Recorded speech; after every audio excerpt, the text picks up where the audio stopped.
Hello everyone, welcome to Achyuta's Telugillu. ఈరోజు మా కిచెన్లో నేను చేసిన తోటకూర పులుసు రెసిపీ చూపిస్తున్నానండి. ఇది చాలా ఈజీగా చాలా టేస్టీగా ఉంటుంది.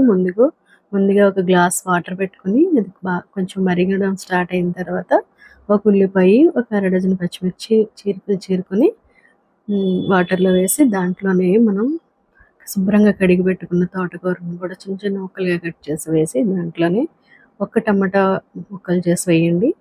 ఒక్కటే వేయాలి టమాటా, లేదంటే టమాటా ఫ్లేవర్ డామినేట్ చేసేస్తుంది.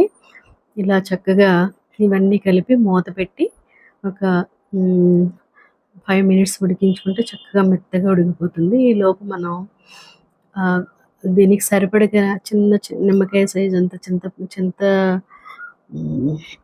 చింతపండు నానబెట్టుకుని చక్కగా పులుసు తీసుకుని పెట్టుకుని, మనకి తోటకూర ఉడికిపోయింది అన్నప్పుడు చక్కగా ఈ చింతపండు పులుసుని వేసేసుకొని మళ్ళీ కొద్దిగా దానికి సరిపడగా పసుపు, ఉప్పు, కారం వేసుకొని ఇది మళ్ళీ సిమ్లో పెట్టుకుని చక్కగా మెత్తగా ఉడికేదాకా వాటర్ అంతా దగ్గరికి అయిపోయేలాగా ఉడికించుకుని పక్కన పెట్టుకుని, ఇప్పుడు మనం పోపు వేసుకుందామండి. పోపు వేసుకునే ముందు చక్కగా ఒక పప్పు గుత్తి తీసుకుని మెత్తగా మ్యాష్ చేసుకోండి. అప్పుడు మనకి పులుసులా కాకుండా గ్రేవీలాగా మనకి కర్రీ రెడీ అవుతుంది.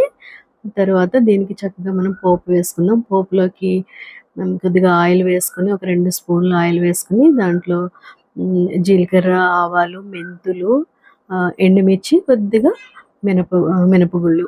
దీంట్లో మన మెయిన్ ఇంగ్రీడియంట్ ఏంటంటే చక్కగా 5-6 వెల్లుల్లి రేకులు చక్కగా దంచి వేసుకుంటే ఆ ఫ్లేవర్ చాలా బాగుంటుంది. అలాగే కరివేపాకు వేసుకోండి.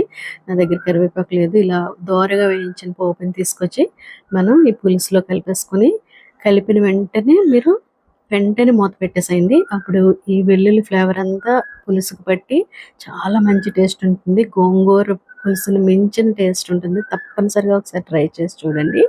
అలాగే దీంట్లోకి మనం ఏదైనా బంగాళదుంప ఫ్రై కానీ, లేదంటే వడియాలు సైడ్ డిష్గా పెట్టుకుని వేడి వేడి అన్నంలో చాలా బాగుంటుంది. Please like, share and subscribe my channel.